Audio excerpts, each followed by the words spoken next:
Good morning. Namaste. It's an immense pleasure to be amongst you.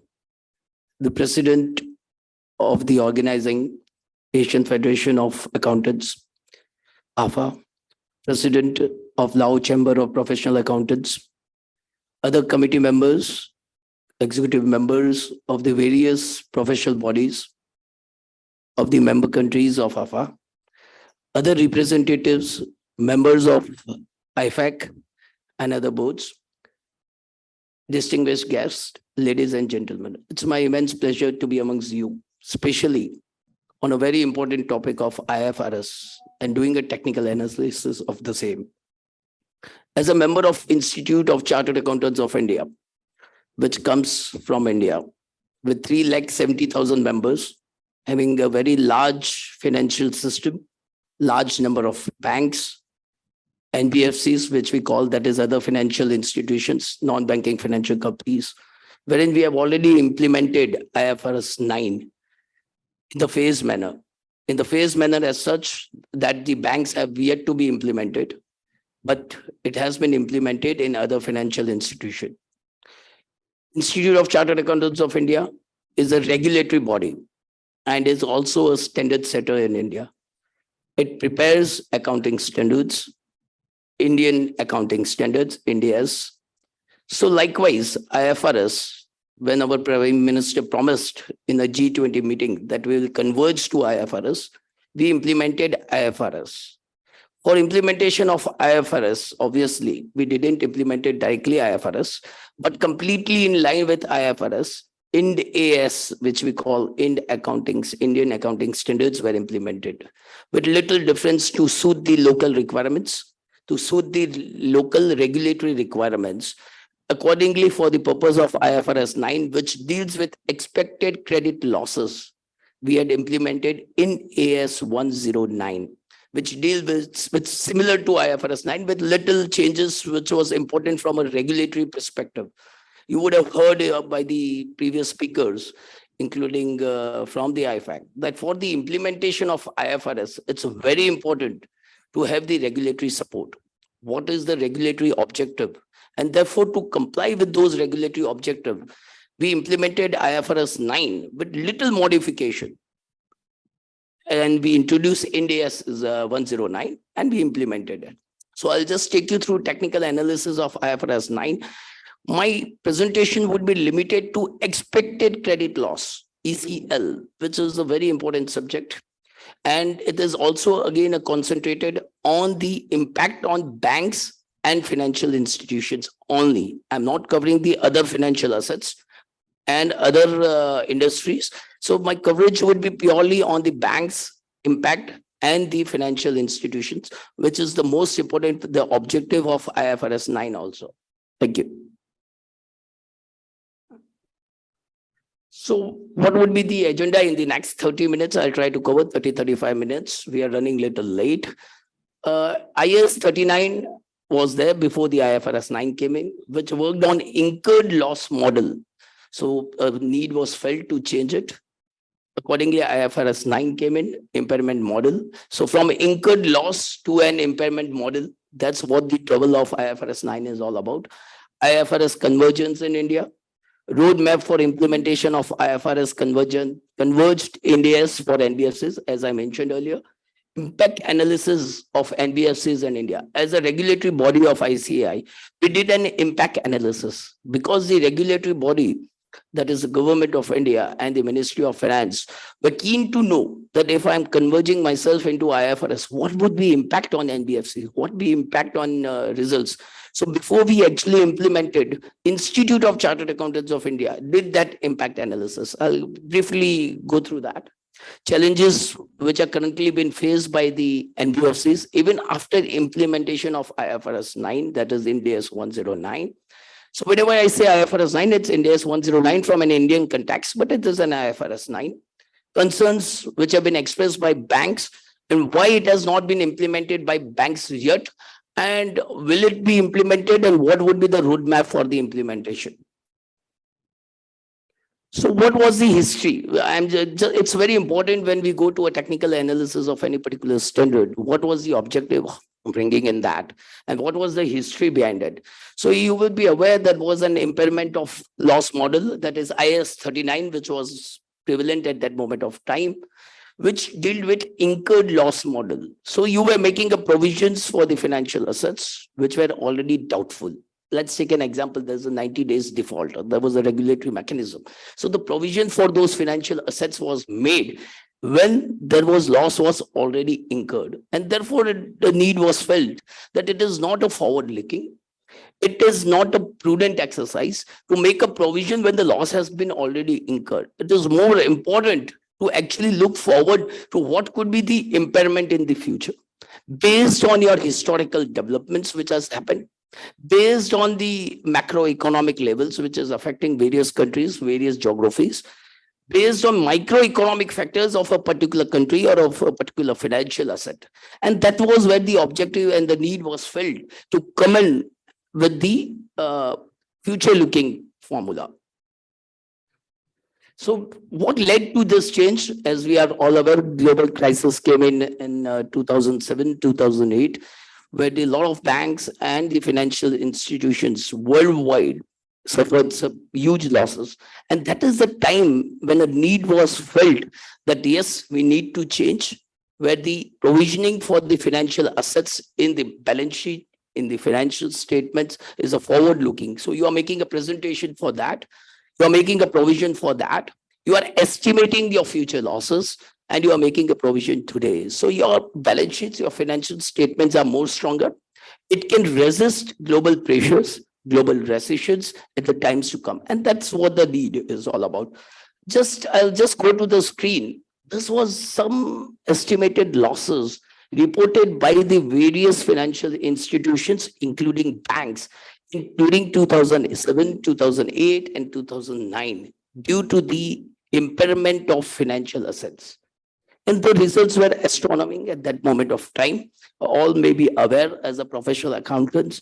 We were also engaged with a lot of financial institutions in your individual practice areas. And therefore, it was felt at all levels. This is something which needs to be re-looked into.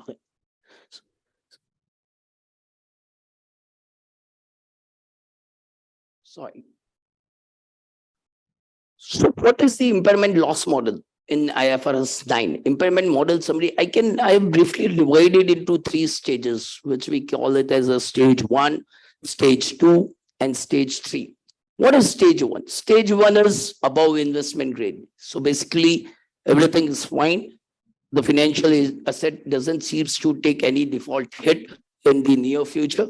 Still, it says that you should actually go into your history and recognize a loss of a 12-month expected credit loss. So when I say 12-month expected credit loss means, what is an expected credit loss in a financial asset within the next 12 months? What could be the default in next 12 months? So you make a provision to that particular extent. And also interest recognition on that financial asset is done on the basis of EIR, that is expected interest rate. So you do it. So the stage 1 is a financial assets that have not deteriorated significantly in credit quality since initial recognition or that have low credit risk. It's a performing assets, what we call in India. It's doing very well. It doesn't seem there are no clues that it may be result into a default or a financial asset may not realize of the value which are stated in the financial statements. So it's a stage 1. Now, this monitoring of the stages has to be done time and again. That's what IFRS 9 requires. When is the financial asset moves from stage 1 to stage 2? That is the 30 days past due concept. So if a particular receivable has not been received past due 30 days, then it falls under the stage 2. Please mind it. 30 days is a rebuttal presumption. The stakeholders may rebut it, may say that though it has passed 30 days, but I have an evidence along with it, which shows that it does not move in the stage 2. And therefore, I may not make a provision. I'll still remain in the stage 1. I calculated expected credit loss only for the 12-month expected credit loss. But in case you feel And if there is an evidence in the place which shows that the financial assets have deteriorated significantly in the credit quality since initial recognition, but that do not yet have objective evidence of a credit impairment, you may have to make a provision. So you may calculate ECL for lifetime expected credit loss. So when I talk of lifetime expected credit loss, a particular financial asset will suffer how much loss over a lifetime of that particular financial asset. So if it's a 10-year asset, if it's a receivable which is to be received in 10 installments on an yearly basis, I need to estimate what could be a credit loss over a period of 10 years. In next 12 months, there may not be a very less default, but because it has moved into a particular stage 2, I may have to recalculate, I may have to estimate, I may have to expect what could be the credit loss over a lifetime period. Similarly, in the stage 3, when actual default has occurred and the asset is actually financially impaired, that time also lifetime expected credit loss needs to be calculated.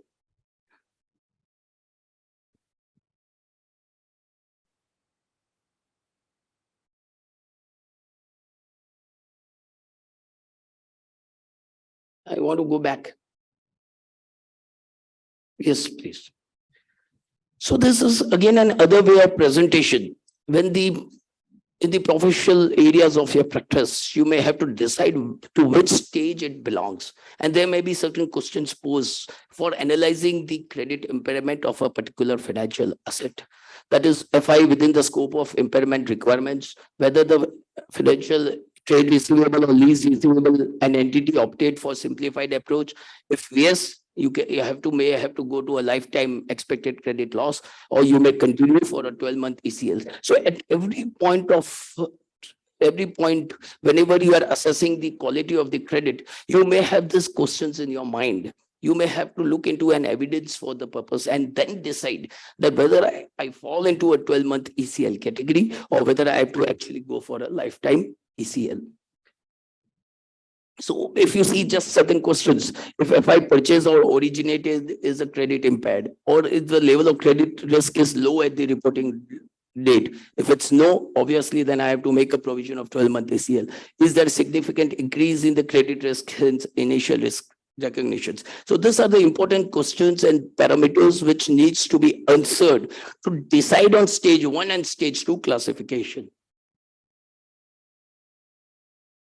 So again, scoping of stage 1 and stage 2.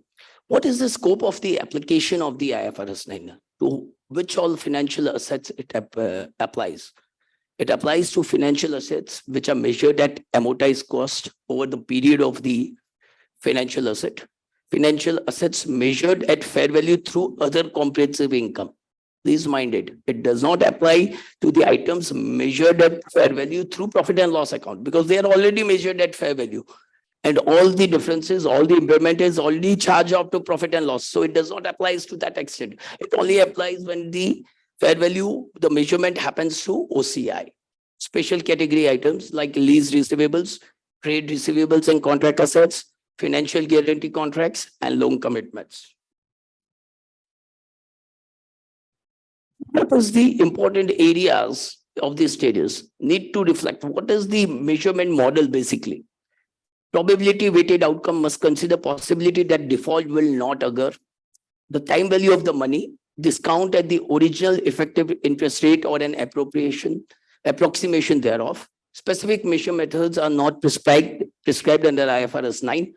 So you may have to look for reasonable and supportable information for that purpose. Available without, which is available without. IFRS 9 says that it should be available without undue cost or effort. But when you actually go into an implementation, it may be a different story. Past events, current conditions, and forecast of future economic conditions.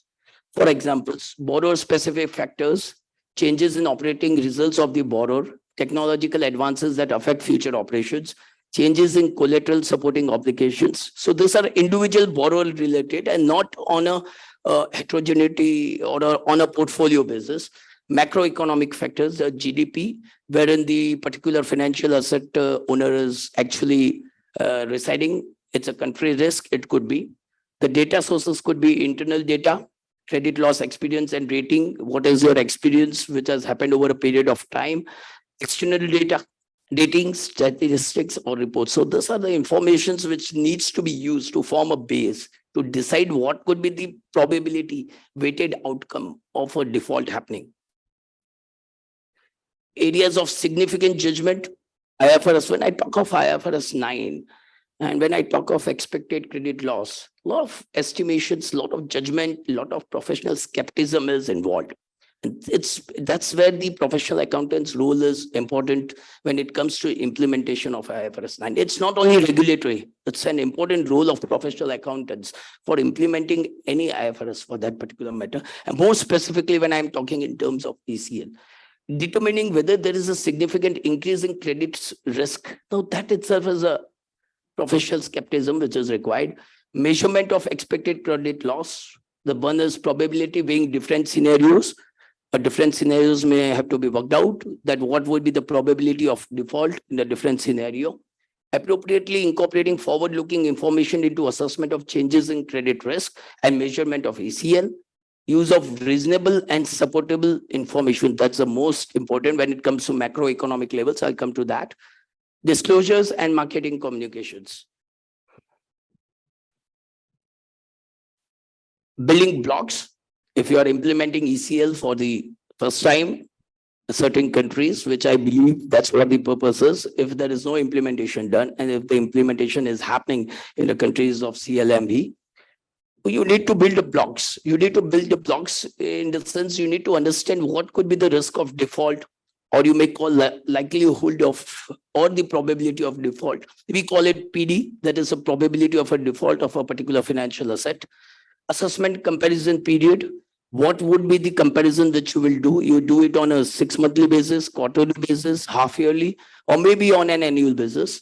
Forward-looking information. The availability of forward-looking information. It's not only an historic information which is important.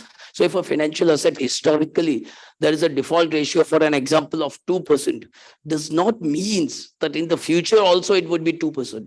You may have to consider the forward-looking information. That 2% may go up to 3%, 4%, and that may be a huge impact on it. Collective versus individual assessment. When I talk of collective versus individual assessment, in the sense whether I need to assess for each individual financial asset or a portfolio. So if I'm a finance company and I'm engaged into financing of house mortgage loans, there may be commercial loans. So do I need to assess it on a portfolio basis or an individual? As far as if you do it on an individual business, the results would be more accurate rather than on a portfolio basis. Because sometimes a population, a single sample may not determine the population accurately. So it's always better as far as possible to the extent. And therefore, when I come to the implementation issue, your system issues would be a very important. Your technology would be very important when you decide what would be an individual level assessment to be done.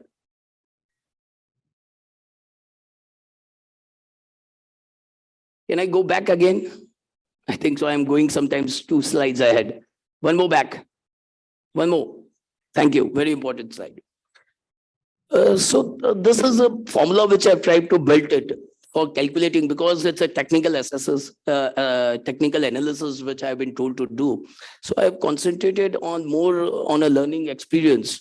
That how can I actually calculate ECL? And if I say it in the terms of mathematician, it's a formula base which says ECL would be probability of default into LGD, that's a loan given default, and into EAD, the forecast exposure at each time. So it's a simple multiplication of the 3 parameters.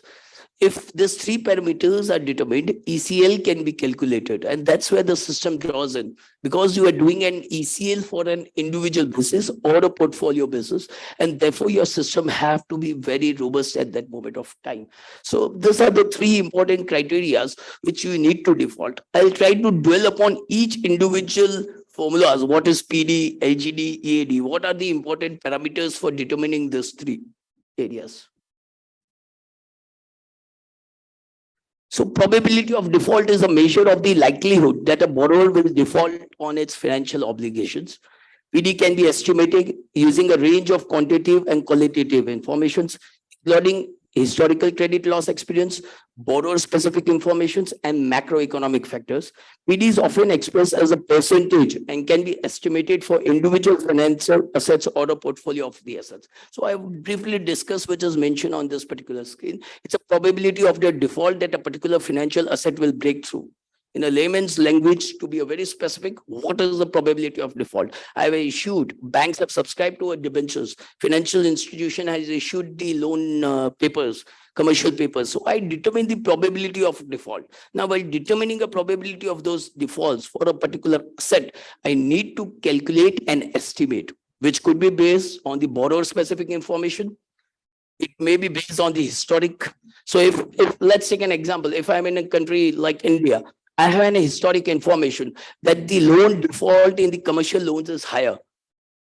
Credit card loans is higher, which is different for the housing loans, mortgage loans. So it has to be a portfolio based on an individual basis. That's very important. I can't apply a probability default ratio, which is applicable to a credit card loans, which is similar to a housing loan. It is totally different. So I may have to decide on that while determining probability of default. Loss given default. So now this is very important. Let's take an example. I've determined that there's a probability of default of 10%.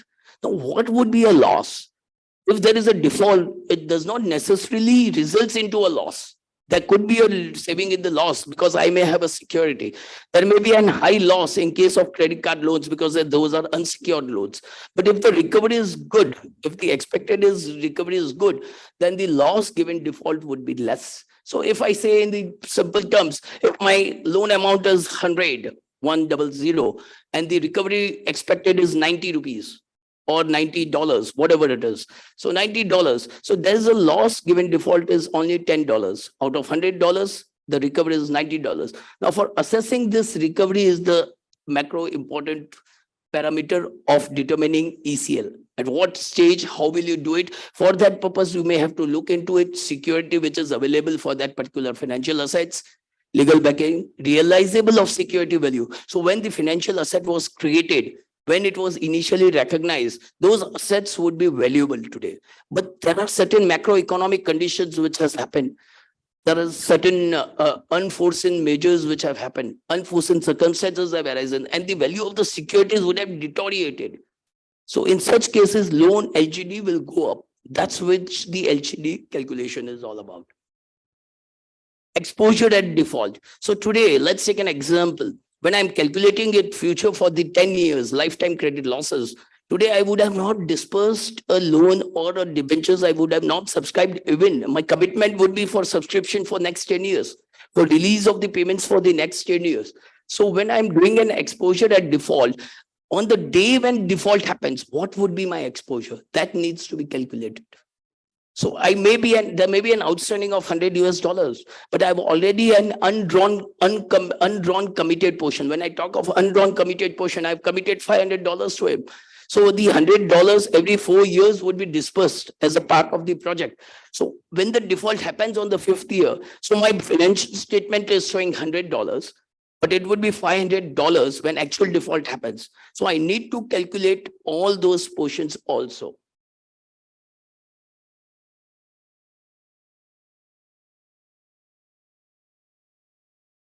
Components in 3 buckets.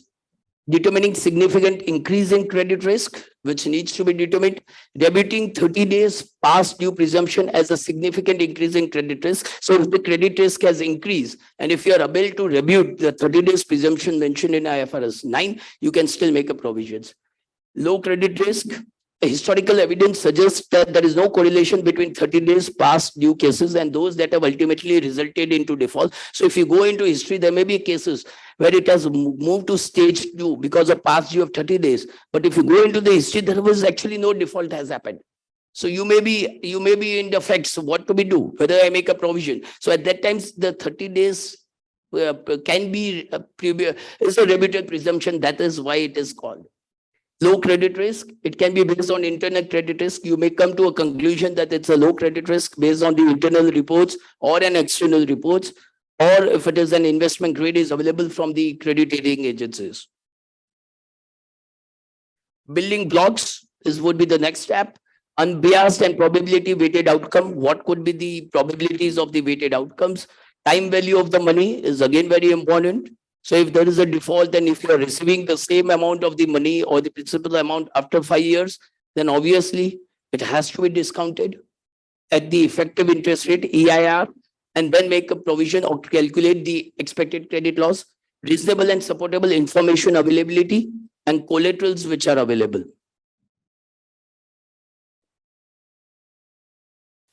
Transfer into stage 3. So stage 2 was more difficult because you need to make an estimation. Stage 1 is okay, stage 2 is estimation. Stage 3 is not so difficult because once it is already defaulted, now you have to calculate impairment itself. When do actually stage 3 happens? There's a breach of contract, so past due or default, which has not been reputed. Lenders grant a concession relating to the borrower's financial difficulty, so there's already restructuring which has happened. Probable bankruptcy or other financial regulations, reorganizations, disappearance of an active market for the instrument. So I've subscribed to debentures and debentures are no more tradable or there's no market available to sell it. So that financial asset may move into a stage 3 if it is not liquidable. Significant financial difficulty of the borrower. Factors influencing ECL calculations, microeconomic factors, macroeconomic. Micro, I can do a study, it's within my control. I can have a reasonable assertion, assurance on that because those are borrower specific factors, collateral or the equity share, collateral quality available, and specific factors, sector specific factors. When I talk of sector, so if it comes from a particular industry, I know how that there is a change in that particular industry. Macroeconomic factors, GDP growth, inflations, and interest and unemployment rate. That's where the challenge lies. And that's where the implementation issue comes, that how do you determine macroeconomic factors? I may be a financial institution. I may be a non-banking financial company. I may be a bank operating into different geographies, having a different GDP growth rate, inflations, interest and unemployment rate. All that determines your default ratios. And that's why it's very important. Background, how did India converge? I have already mentioned India had committed in 2009. The reasons for adopting its own accounting India's was in legal and regulatory requirements, Indian economic environment, prevailing accounting practices in the country, and conceptual issues. Current status is we have already converged to IFRS in case of all public interest entities, except banks. If you see for the NBFCs with the public interest entities with the net worth of rupees 500 crores or more, it was implemented in 1898. But before that, for the banking companies, already in 15, 16, 16, 17, 17, 18. So it was, in short, it was done in a phased manner. It's very important to be done in the phased manner rather than implementing in one go, which was also mentioned by one of our representatives from IFAC also, that it can be done in a phased manner.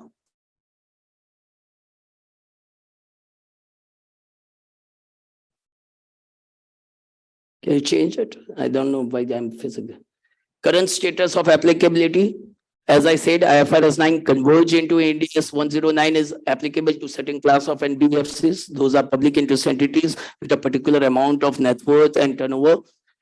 RBI requires NBFC to maintain the asset classification and complete provision as per its extent norms. See, in India, as far as when it comes to our central bank, that is Reserve Bank of India, we have an IRAC norms, which we call income recognition and asset classification norms. So there is also calculation of credit loss being done under the IRAC norms.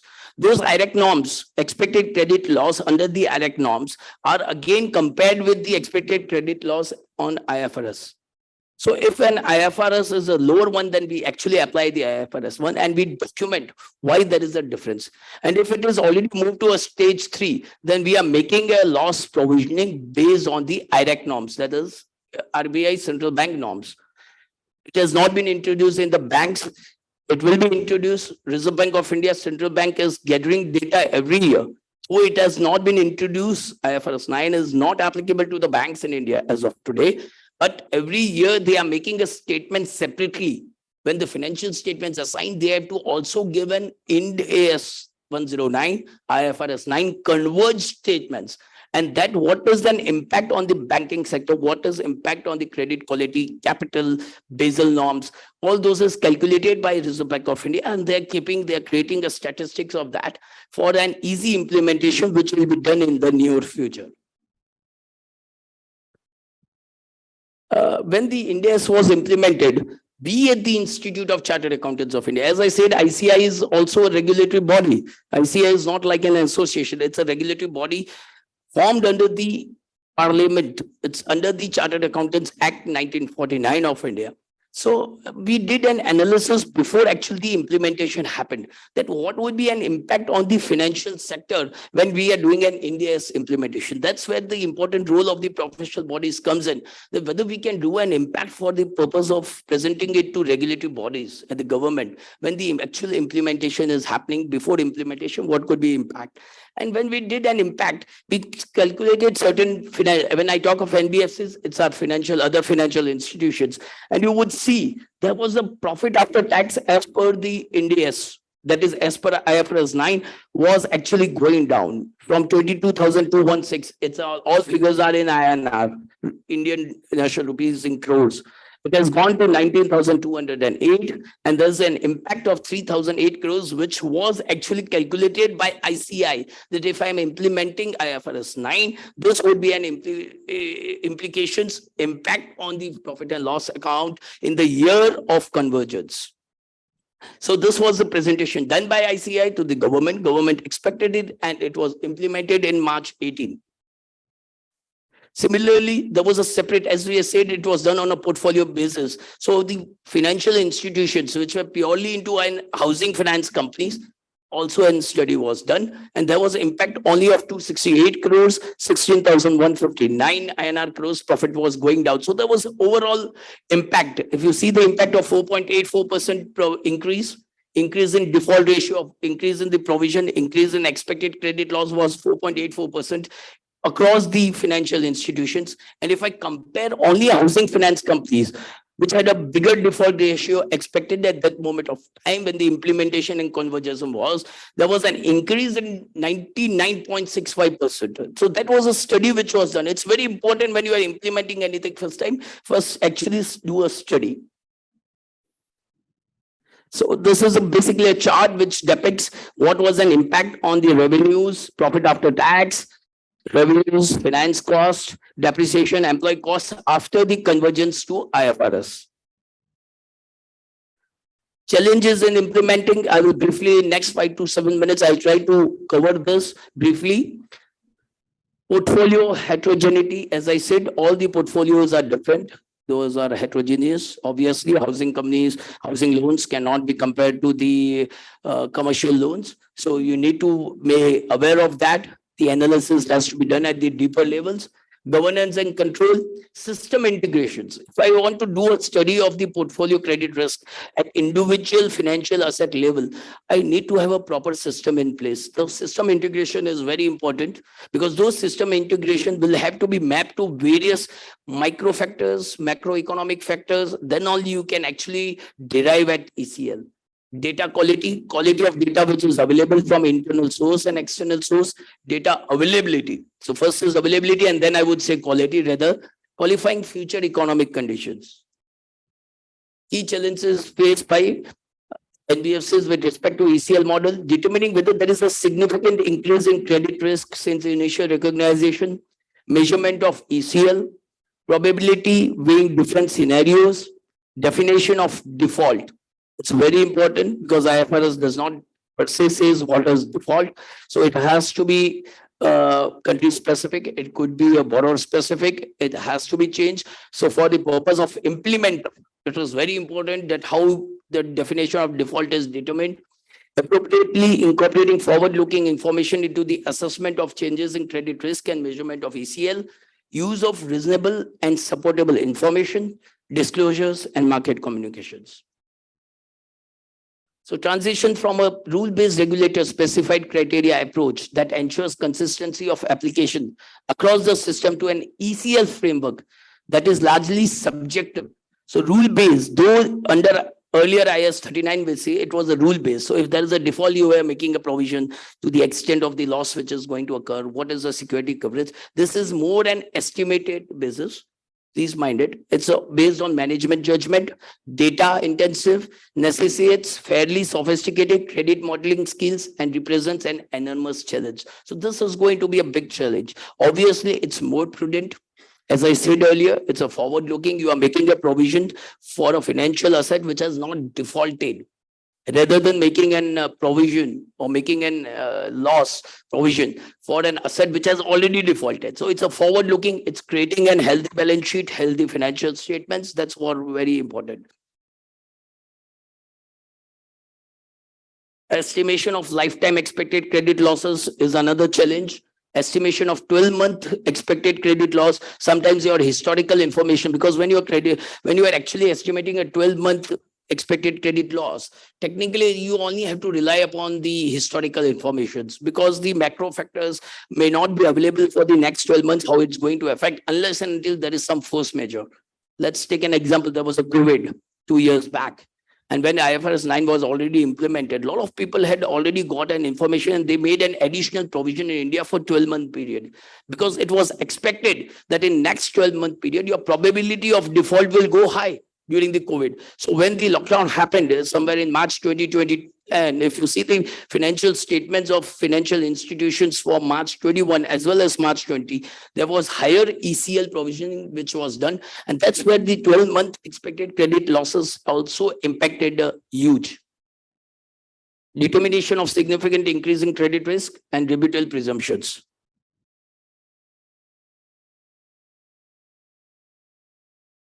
Key stats on problems faced by banks. More than 40% of banks identified data quality as a key challenge in implementing the ECL model. So 40% of banks have identified. This is a research which has been done by Reserve Bank of India, Central Bank in India. More than 60% of banks identified IT systems as a key challenge in implementing the ECL model. More than 60% of banks identified model validation as a key challenge in the implementation of ECL model. Early lessons in implementing. So we have already gone through technical analysis. We know what are the challenges available. So if anybody wants to implement, anybody wants to converge to IFRS 9 and go on an ECL expected credit loss, please do take care of this early lessons. Start early. So if you want to implement it from March 23 or from December 23 calendar, it's a right time. You should start preparing for that. Develop a robust ECL model. Invest in data management and reporting capabilities. Foster a culture of risk management. Best practices. Establish a clear implementation plan in place. Invest in data quality and availability. Develop appropriate modeling and estimation techniques. Build a robust IT infrastructure and systems. Please mind it. I am stressing it time and again. Our experience has been IT systems. If IT systems are not proper, which can give you a proper data and actually can do a data analysis, and data quality can determine, then it's very difficult. It may result into a non-accurate ECL. Establish strong governance and controls.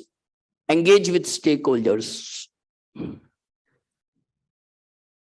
Conclusion. So the most important before I end my session, better why IFRS 9? Basically, that's important. It's a better risk management. Everybody knows that. The objective of IFRS 9 for convergence was for the better risk management. It's a more prudent. It helps to better manage credit risk by providing a more accurate estimate of expected credit losses. Regulatory compliance. Failure to comply with the standard can result into penalties and reputational damage wherever there is a regulatory compliance. So if there is a regulatory compliance which requires the convergence, it can result into that. Investor confidence. Obviously, if you are better compliant, if you are better risk managed, the investor, it creates a confidence in the investors. There's nothing. Improved decision making, more accurate and timely information to make informed decisions about lending, capital allocation, and risk. So ECL also is a forward looking, as I said. It not only actually creates stronger and healthy financial statements, it also helps the business decision makers that I have to venture into which areas, where I have to create more of the financial assets for initial recognition. So that's more important. Recap of key points. introduction to IFRS, which we have covered when it was introduced in IFRS from an Indian perspective, why globally it came in, what led to convergence to IFRS, what led to laying down of IFRS 9, overview of the ECL model, factors that influence ECL calculations, common challenges in implementing ECL model, best practices for successful implementations, and ECL adoptions by NBFCs and banks. That's what we have tried to cover in my presentations. Thank you very much. And it's again, as a matter of, I'm really very much pleased to be amongst you. And I thank you, the organization, again, for giving me this opportunity. For all the implementing countries, Institute of Chartered Accountants of India, because of it's been the second largest accounting body in the world. We had also hosted World Congress, a very successful World Congress with 7,000 participants physically and another 5,000 virtually. And whichever professional accountant bodies, we, as a behalf of Institute of Chartered Accountants of India, as a Central Council member, I can assure you full support as far as research is concerned, as far as statistical information is concerned, for implementing of ECL. It would be our individual that wherever the ECL or IFRS 9 or IFRS has not been endeavored, I assure you full support for this. Thank you very much. Thank you.